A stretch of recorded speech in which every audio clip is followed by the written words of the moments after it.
No és el que digui el president de l'estat espanyol, que el que ha fet és negar-ho com va negar els anteriors indults gairebé fins als minuts abans que el signava, sinó què farà el Parlament de Catalunya, perquè la corrupció ha quedat descartada per la sentència, per tant no hi ha ni enriquiment personal ni desviament de fons. Sí que hi ha perjudici als ciutadans perquè des del 2018 no tenim accés al portal de lletres, que era molt útil pel sector. Per tant, donat que la corrupció ha quedat descartada, la molt honorable presidenta s'hauria de restituir immediatament. La primera autoritat de Catalunya hauria de defensar l'honorabilitat de la segona autoritat. Com és que no veiem que aquesta guerra entre germans a qui beneficia de l'estat espanyol? Totes les persones que han votat Laura Borràs ara mateix se senten desprotegides pel president de Catalunya, que està actuant no institucionalment, sinó partidísticament, intentant destituir una líder política. Això és legítim en un president d'una institució com la Generalitat, que es proclama president de tots, però seguint en aquesta línia. A mi el que em fa més llàstima és això, que l'independentisme no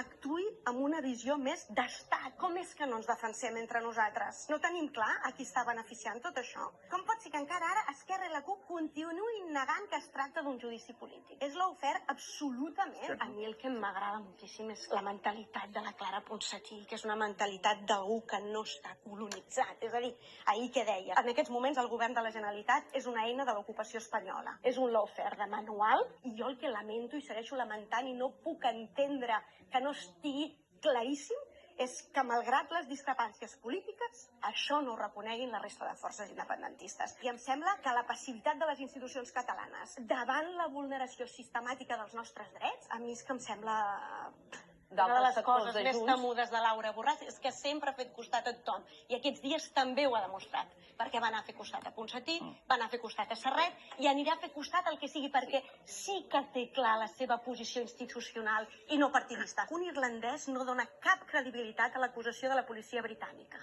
Ho té claríssim. I diu, qui ho fa, o bé té un acord de col·laboració amb el repressor, o bé no és independentista. Doncs jo trobo que es pot dir més alt també, però no més clar.